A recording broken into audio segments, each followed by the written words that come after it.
Welcome to another episode of Untriggered Parenting with me, Paula Sampson Lawrence. Today, my special guest is Emily Hughes. Emily is a conscious parent coach, and we are diving into the topic of anger and frustration in parenting. Welcome, Emily, to the show. Hi, thanks so much for having me. Absolutely. So if you introduce yourself and tell us a little bit more about you.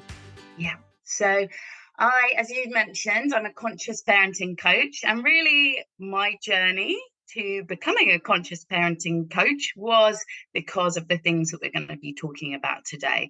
Anger, frustration, also a little sprinkle of mum rage in yes. there.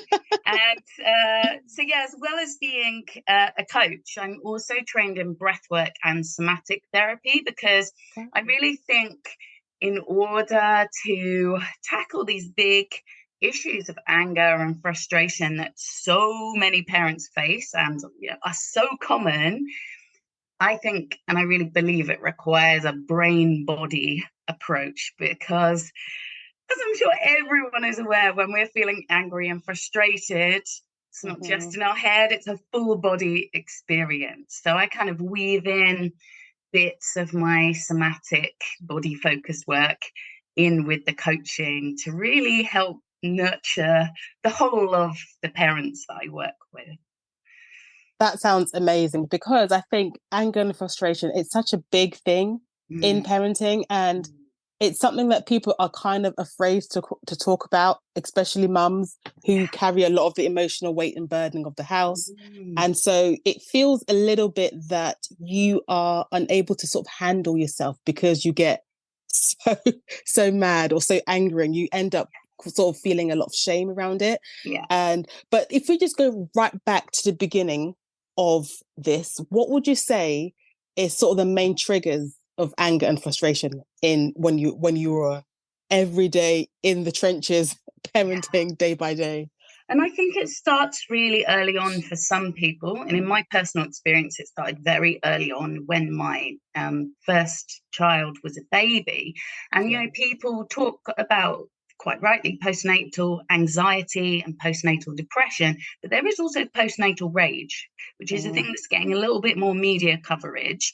And I really had postnatal rage and did not realize that I had postnatal rage until I went to therapy when I was pregnant with my second child, and I was reflecting back on that experience in my first year. And then the therapist suggested perhaps it was this, and I was like, oh, that's what it was.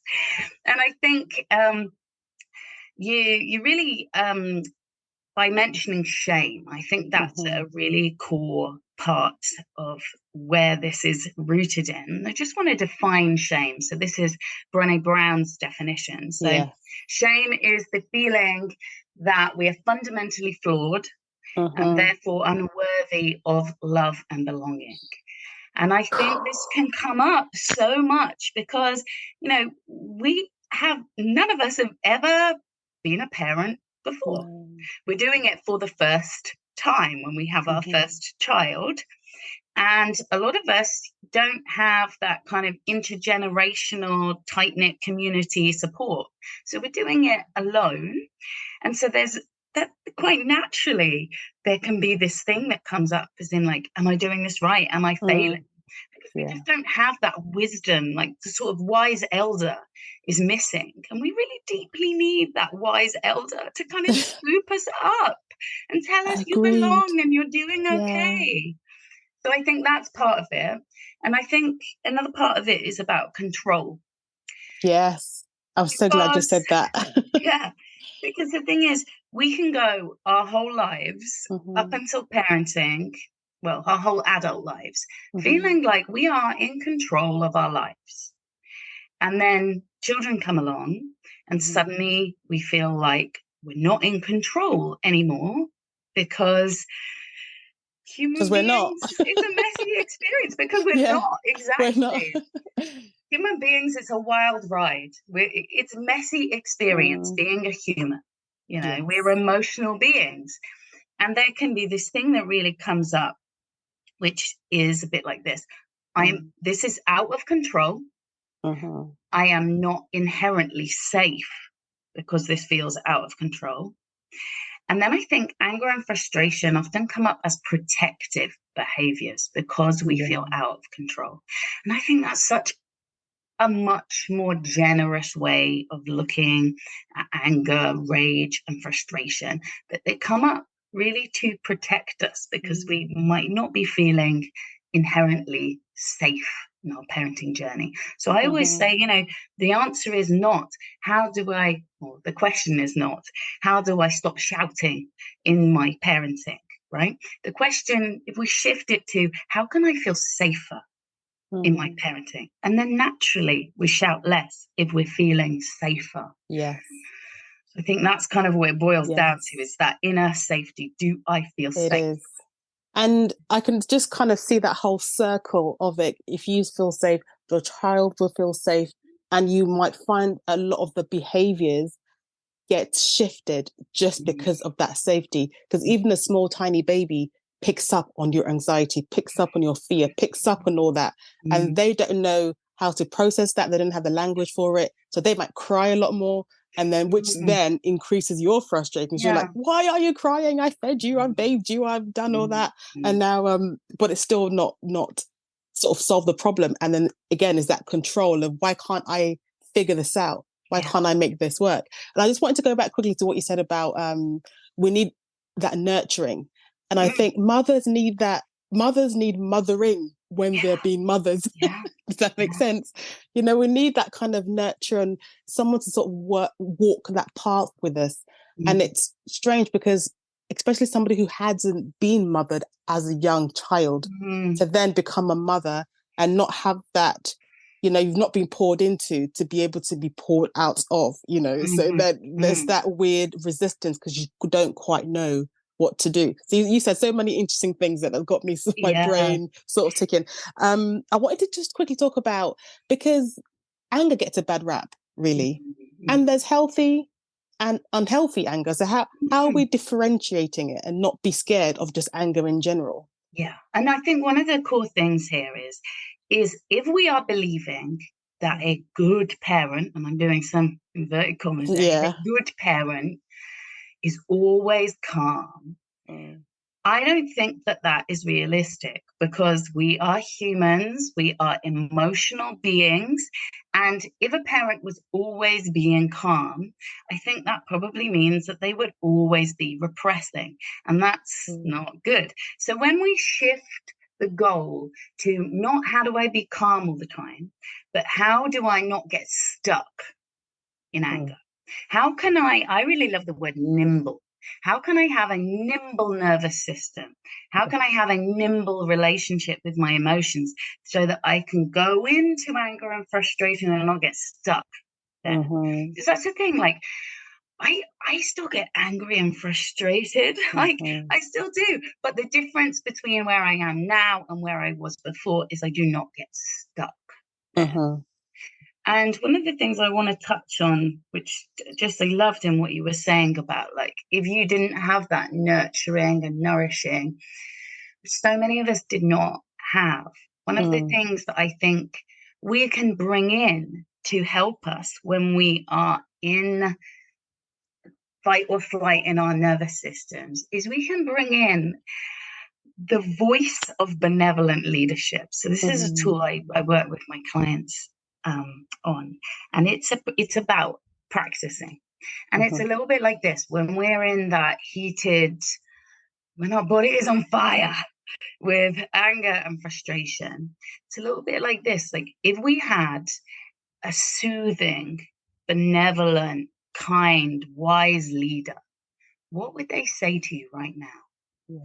Because a lot of us don't have that soothing inner voice, because that soothing inner voice comes from our own parents. And if our parents did not give us that soothing inner voice, because that comes from that repetition of how they spoke to us. If we did not have that, we can start to cultivate that ourselves through practice and repetition. So I just love this tool of, like, when you're in that heat of that moment, if I had a kind, soothing, benevolent leader right here with me now, what would they say to me?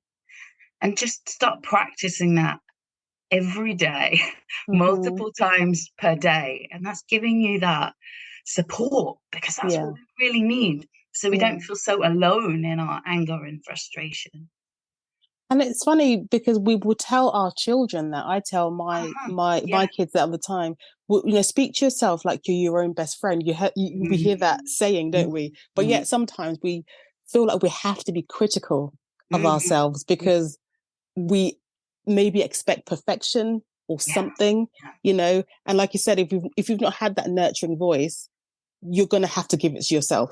And Yeah. for a lot of people, that feels a little bit alien or unnatural. But you've got Yeah. to start from somewhere. So start with what would you say to your best friend, and Mm-hmm. kind of say that to yourself. So I wanted to go into what are the warning signs. Two things when you can feel yourself getting into that stage of anger and Mm-hmm. frustration, because I think a lot of people are not connected to their body anyway. Yeah. So they don't know. That's why you hear about people going from 0 to 100, because they Mm-hmm. haven't been able to slow it right down to before they get to that 100. So it's a two-part question, really. How do you sort of start feeling when you're getting to that place of anger? And then when do you know that you've moved into unhealthy anger? Yeah. So I think it's really useful to start doing a bit of body mapping. Mm-hmm. And you can do this when you are calm, right? And it's as simple as, and I would urge anyone listening right now to just do this right now. Mm-hmm. Grab a piece of paper, grab a pen, draw a little outline of a body. Mm-hmm. And when you're feeling calm and centered and grounded, Mm-hmm. just ask yourself, what goes on in my body when I'm feeling angry? So I'll tell you what goes on in my body when I'm feeling angry. I get a lot of activation in my jaw. Mm. And that's always a warning sign to me. And one of the things that can be really helpful is to consciously focus on just loosening the jaw and loosening the tongue. I And did there's that a just now, actually, when you were talking. I went, Do it, loosen everybody, it. right now. Loosen the jaw, loosen the tongue, Mm-hmm. because it's a sort of like from when we were like early humans, like this jaw is like gets Yeah. locked because this is like the fight. Like Mm-hmm. we're ready to like bite or ready to, Mm-hmm. you know, like snarl. And just kind of soothing the jaw, and maybe bring your hands up right now and just Yeah. soothing the jaw, Yeah, I love that. soothing the Oh. tongue, and just bringing that little bit of like safety to that area. Mm. Another thing that happens to me is real activation of my arms. And Mm-hmm. if you've ever seen, there's this thing, I think it's called the PNAS body maps. And Okay. basically, they interviewed all of these people cross culturally across different countries, and they did this body mapping process of like, where do you feel these emotions in your body? And if Mm-hmm. you look at and they sort of do them like heat maps. And if Right. you look Yeah. at the one for anger and frustration, it's all like in the top half of the body in the arms. Mm. And, a lot of parents struggle with arm grabbing. They don't want to grab their child's arm when they're Mm-hmm. angry and frustrated, but it happens. And the reason why that happens is because we get a lot of activation in our arms, right? And those Ah. parents desperately, they're coming to coaching because they desperately don't want to be grabbing their child's arm. Yeah. But it's really kind of important to note that, like, if you have a strong anger activation in your arms, you're probably Mm-hmm. going to need to do something else with your arms that involves not touching your child. Mm. And then, other parents, what happens when they're angry is they maybe pick up their child and Mm-hmm. take them to somewhere else, but they do it in a way that is kind of gets a bit Yes. ugly. Yeah.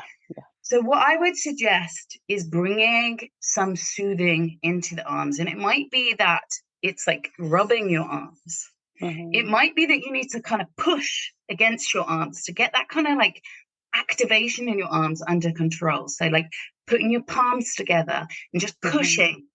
And that can just help you get a little bit more control when we're feeling like our Yeah. arms are getting really activated. Because what I know about those parents who do those behaviors, that arm grabbing and that lifting their children, they desperately don't want to be doing that. They see Mm-hmm. that it's like and things get ugly really quickly, but Mm-hmm. they're just feeling like so activated.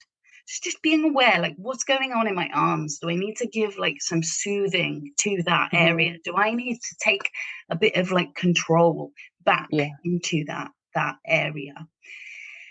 And yeah, I would also kind of, one of the things I think to note is if our anger was suppressed when we were children, if we were Mm-hmm. not allowed to be angry, what can come up sometimes is sort of like the need to almost like have a mini tantrum ourselves, Yes. right? And Yeah. if we Yeah. look at what our children do, like small Mm-hmm. children, what they do when they're angry, they jump up and down, they stomp, they clench their fists. Mm-hmm.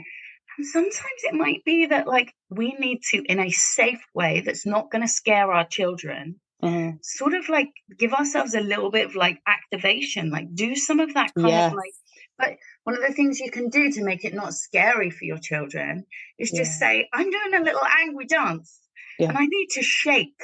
And I think Mm-hmm. shaking can be such a powerful way of taking back control and deactivating. And it's really useful to note that mammals shake Mm-hmm. in order to move between nervous system states. I love that you've given physical things to do because honestly, I think we all need to move beyond. Take a deep breath and Yeah, count to five. 100%. You know. What happens often when we hear that, take a deep breath, Mm-hmm. when you are really activated in anger and frustration, what happens is people sort of go like, Yeah. Yeah. and that is actually not calm and not Mm-hmm. soothing. No. And sometimes, for like, if taking a deep breath is working for you, Yeah. Of keep course, doing that's it, fine. keep Yeah. doing it, right? Yeah. But if it's not working for you, Mm-hmm. try something physical, because sometimes focusing on the breath when we're really activated can actually make some Mm-hmm. people feel more panicked. Focusing on the breath when you are calm, like that's great as a kind of like Mm-hmm. preventative thing. But if it's making you feel more stressed Yeah. to focus on the breath, maybe do some mindful movement, like wiggle your Yes. fingers, wiggle your toes, bring Yeah. some attention to the whole body. Find what feels safe for you. And even I think, add it to sort of daily tasks. If it feels a Yeah, bit weird for you to shake, because I go on my tippy toes go down, yeah, I love that. up and down. Mm, But sometimes I just walk into the bedroom and I start folding anything I see. Fold just mm, to move around. mm. Because if you're not the sort of person that can go, and you Yeah, can do that, breathe while you're doing something else. And in a way, you're modeling to your child that, hey, I'm taking a minute now. Let's all take a minute and yeah, just calm down. Because the other thing I wanted to mention was sometimes you're not ready to calm down. yeah, 100%. Yeah, And you don't want to because mm, you're really angry about something. And sometimes you have a right to be angry about yeah, something. definitely, And it's definitely. not fair to sort of circumvent that emotion and say, well, you can't be angry because, Mm, so it's all about finding a way to handle the anger. So what would you say mm, when you're not quite ready to let go of yeah. the anger? But obviously you don't want to do anything that's going to hurt yourself, anybody or things. Yeah. And I think part of this kind of depends slightly on how old your children are, because Mm-hmm. can you leave your children alone? Yes, yeah, yeah. That's kind of part of it. If you can't leave your children alone and you really need to discharge the anger and you Mm-hmm. have to be in the same room with them, just like narrating what you're doing and maybe bringing a little bit of silliness to it too, because Mm-hmm. that can make it not scary, but you're still having that same energy. So, how you Mm-hmm. can maybe bring a bit of silliness into it is kind of like maybe like, with your Yeah. mouth, or like, and if you can take a bit of space away from your children, Mm-hmm. like finding that space to go and really discharge. But I think this is all about timing, Mm-hmm. because what we don't want to be doing is teaching our body to be getting angry, right? So it's almost like if you're on the way up, Yes. right, at that point we can try and like regulate things down. But if you are already so far up in anger, Mm-hmm. we can't do that. We need to deactivate, right? So I think Mm-hmm. a lot of this is all about timing, right? Yes. Where am I at? Can I bring myself down through soothing? Or Mm-hmm. do I need to discharge by jumping up and down for 5 minutes because I'm just way beyond the soothing point? Yes. And I think part of this is just really deeply tuning into yourself and asking yourself, what do I need right now? Am I at the point where Mm-hmm. soothing is going to work? Or am I at the point where only like a healthy aggression release of like jumping up and down, like Mm-hmm. basically having a controlled tantrum, like Yeah. Yeah. Yeah. Like controlled that control adult tantrum. tantrum, am I at that point where only that will work? And this is a part of like de-shaming that actually like you deserve Yeah. to ride the wave of anger, expression, Yes. and emotion. You deserve it. And it's not shameful. It's natural. It's It's natural. biological. It's your body. Like it's not something that needs to be squelched. Mm-hmm. Because ultimately anger comes up for a reason, and we might touch upon that, like why does anger come up? Yeah. Because it doesn't come up randomly. It's Yeah. always Yeah. coming up as a messenger to let you Yes. know when something is not quite right. Yes. I was going to say actually that that is so true that we need to let the emotion run its course. And we need to do that for our kids as well. We need to Mm, allow them mm, to run its course because so often we don't want to hear it. yeah. You're upset? Stop that right now. Mm, I was like, mm, who can stop it right now? We mm, expect them to go from crying to switch it off, you know? yeah. And most of the time is because we expect that from ourselves. Yeah. So if you're going to give yourself that permission to ride that anger and let it just run its course safely, allow the same for your child. And we know it's difficult, especially when you're in ASDA and Mm, mm, and everyone's looking at you and you just want them to stop it right now. But I think we as a society have to accept that it's not normal and it's not natural to just cut the emotion short because it gets stored somewhere. It doesn't go away. It's somewhere and it's probably coming back tenfold, yeah. most You know what likely. really, really helped me? Mm-hmm. I I could handle my eldest child's anger and frustration for Mm-hmm. about 10 minutes. Mm-hmm. And then after 10 minutes, I could not handle it It's anymore. too much now. Yeah, after a while, Now, yeah. what shifted for me was actually this, which I was seeing a parent coach at the time. And she Mm-hmm. said this to me. She said, what would it be like to expect the anger to last for 2 hours? And this might sound a bit weird, but actually that Mm. changed everything for me because when I was expecting my son's Mm-hmm. anger to last for 2 hours, I found acceptance. And I'm like, Yes. I could like Yeah. resign myself to that. And I say to myself, like, this is going to take 2 hours. But then, of course, naturally, because I was accepting and calm and Mm-hmm. co-regulating in my nervous system, Mm-hmm. because I found that acceptance and I wasn't in Mm-hmm. panic, Yes. naturally it didn't last two Yeah. hours and it was kind of more like 25 minutes. Yes. Obviously, something to mention here, if you're listening and you're a child who's got a child with you're a parent with a child who's got neurodiversity, like Mm-hmm. children with neurodiversity, their meltdowns and anger and big emotions can really last for a very long time. Yes. Yes. And there may be like nothing that you can, well, Do obviously yeah. there are some things, Yeah. but it may be limited because your Yes. child just really needs to release the overwhelm. Absolutely. And when I think you reframe it as this is my child releasing Mm-hmm. overwhelm, Yeah. that can really help you to find that piece of acceptance Yes. Yeah. that actually I Yeah. can, and it's also a belief that I can handle this. I can handle my child's Mm-hmm. anger expression for a long time. And when Mm-hmm. you resign yourself to that and accept it, I think things get Mm-hmm. easier. I 100% agree with you. I think that's with parenting in general. Because I remember with my son, my eldest, when I was breastfeeding, and he would just breastfeed for like ages, like nonstop. But Mm-hmm. I was in a way expecting that. Then I spoke to Mm-hmm. another mum who was like, oh, all they want to do is just stay on the boob. And she got really frustrated by that. So, and there was two different ways of handling it because she did not expect that again, is managing expectations, Yeah. did not want to accept that. It really bothered her. Whereas I was more like, well, that's what they do, their babies. So there was less resistance. And the more you resist something, a lot of frustration and anger is going to come out, exactly. And I think this expectation is such an important piece here. And the question is, are you getting angry because you feel like your expectation has been violated?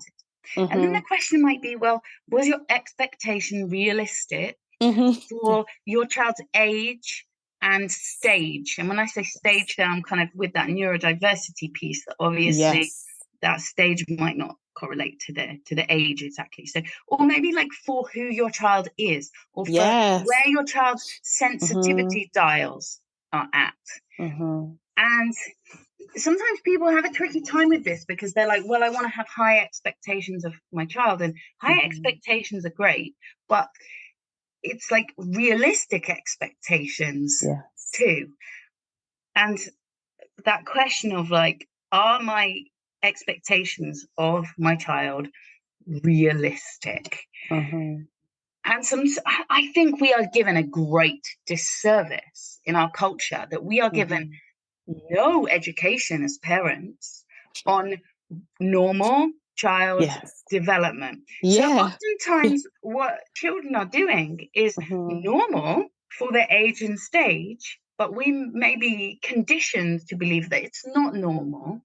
And then it feels like a violation of our expectation. And it also feels like that shame bit comes in because you feel like you're failing.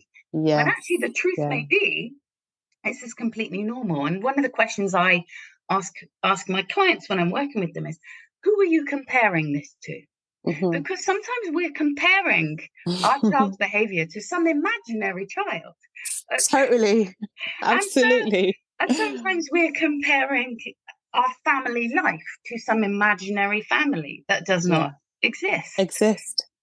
It is so true. I really want to make sure the listeners sit with that for a little bit. Just that whole, I think it's a root of so much, this expectation, this comparison, and lack of acceptance for what is. Because even if you do have high expectations, you've got to still accept what is, before you can even start changing anything. So I really thought that was really, really important and powerful. So I love what Brené Brown says about this. When comparison comes up, when your child is, doing this over here, and you're like looking at other people, and it seems like their children are just like, quietly getting on with things.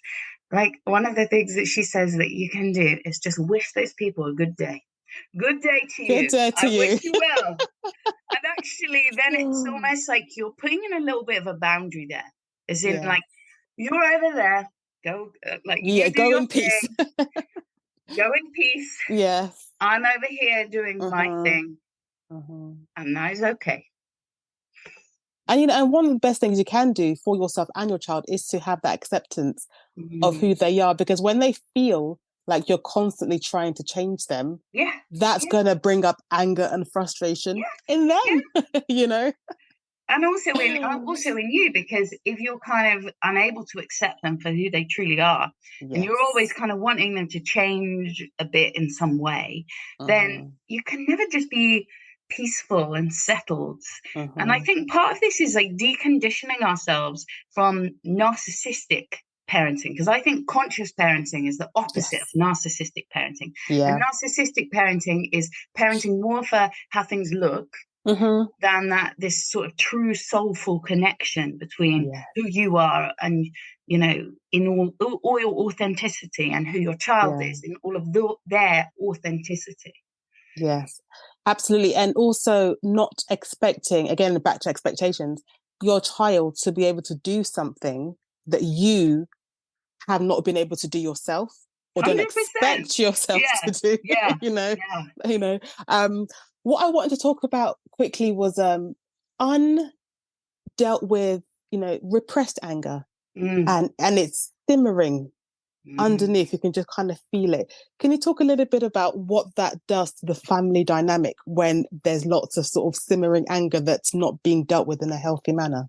Yeah, I think simmering anger can just really put our nervous systems on a constant state of hypervigilance. Mm-hmm.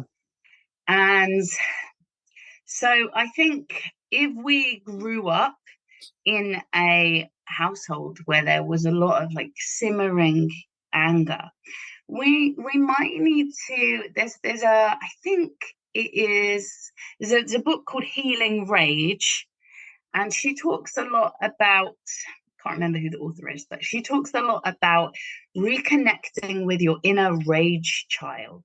Mm-hmm. So you might have heard of like inner child work. This is an Mm-hmm. interesting one where you reconnect with your inner rage child. Mm-hmm. And you basically, through some like meditation, just spend some time allowing your inner child, imagining you at whatever age it might be, like 5, 6, 7, Yeah. just allowing them to be really angry, and just kind of Mm-hmm. like saying to your inner rage child, it is safe for you to express this Mm-hmm. rage. And I think there can be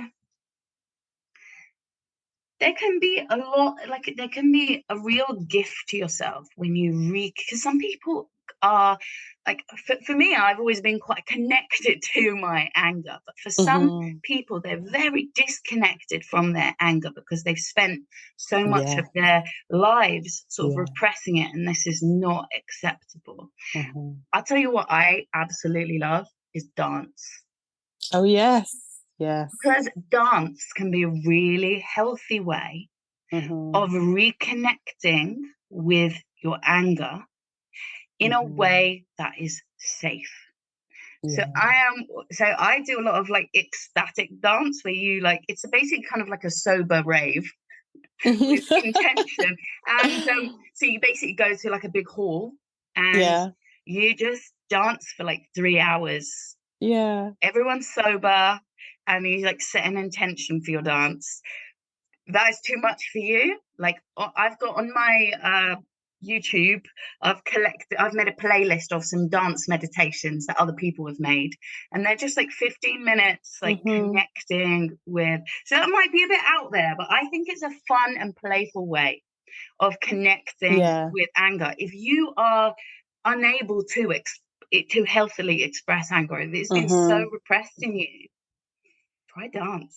I love that. I was a dancer back in a previous life. So Yeah. I'm always, I think movement in general is so important, just to move that energy around your body because it's so sort of stuck. But you mentioned rage. So talk to me about mum rage. Yeah. So I think mum rage, there's a lot going on. I would Uh-huh. sort of define it as this disproportionate reaction.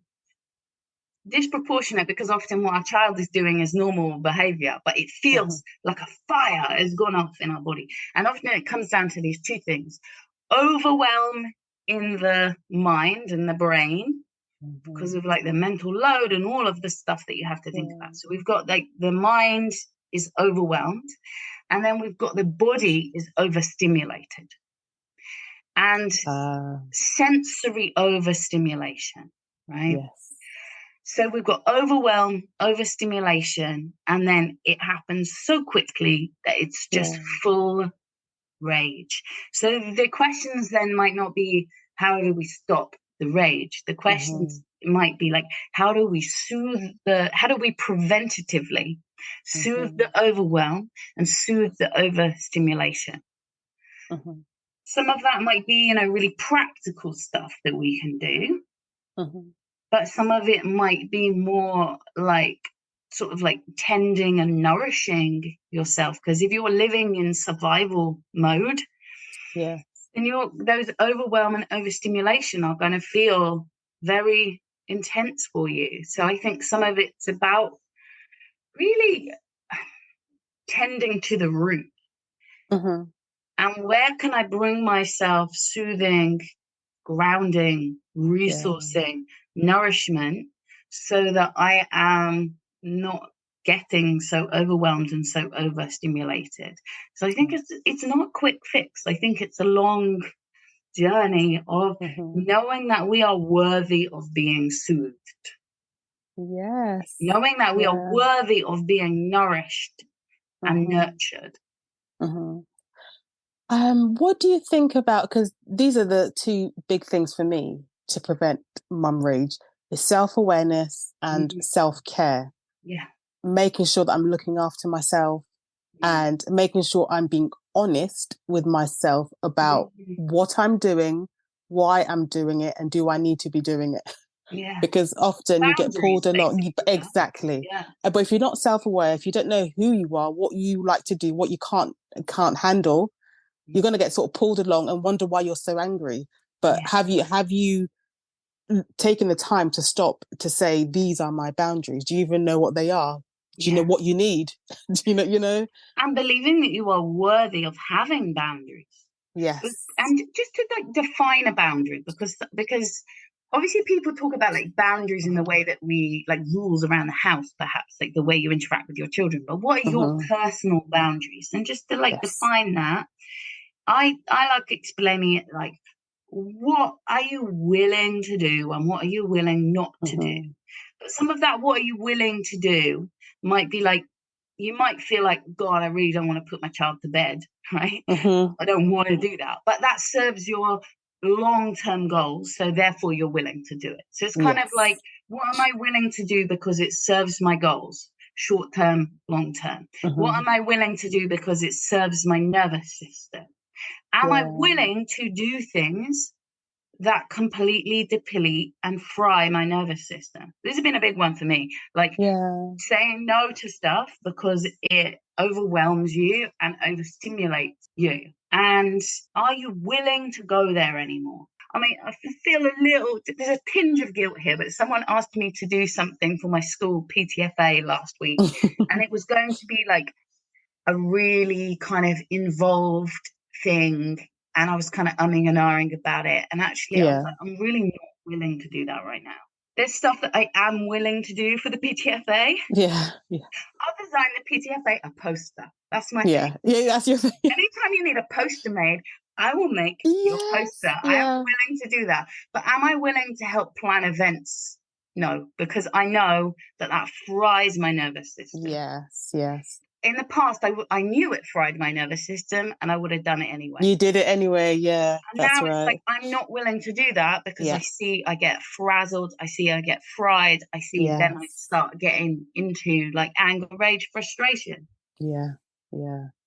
So, just as a final takeaway, what can anybody do on a sort of day-to-day basis, daily practices to just find a bit more balance? Because it's about not being pulled up and down all the time, but how do we feel a bit more balanced throughout the day? My number one word would be soothing. Mm-hmm. I think so many of us were inadequately soothed as children, Yeah. and we are operating at like a soothing deficit. And I think the Mm-hmm. more we can bring soothing into our lives, soothing ourselves, Mm-hmm. soothing our children, but it's very hard to soothe your children if your body is on fire. So, Yeah. soothing yourself Yeah. first. And I think prioritizing soothing is Yeah. one of the greatest gifts you can give yourself, because when you prioritize soothing, you naturally have better boundaries because you Yeah. become aware of what is soothing and what is frazzling to you, Yeah. right?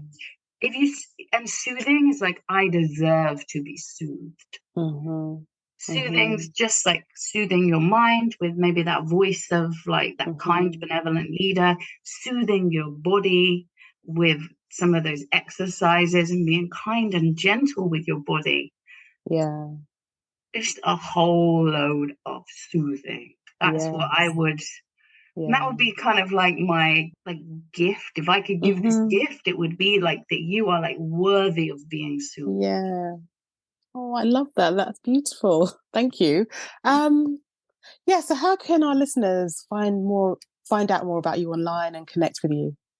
So I am on social media at Finding Flow Parenting, and my website is findingflowparenting.coach.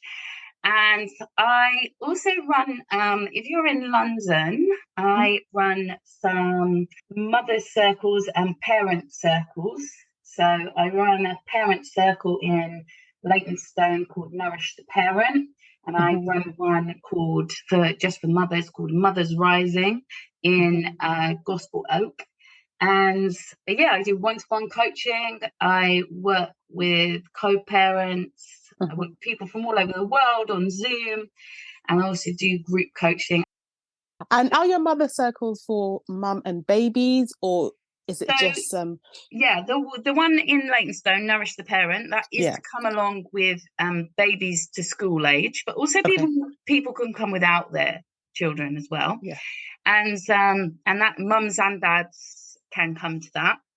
And then the one in Gospel Oak is just mothers without their children. And yeah, I did my first one of that yesterday. It was beautiful. Was it? I think we need so many more of these things, like women's circles, mothers' circles, parents' circles, men's circles as well, like gathering in circle to hold space for each other. You know, I just think, you know, we just need support. We need to be nourished. And you know what I've taken away from you today? So thank you. Soothing myself, just taking more time and being more intentional about that. And you're worthy to be soothed, to be looked after, you know, so thank you so much. It's been lovely. Thank you so much. Thank you. Thanks for listening, and I'll see you next time.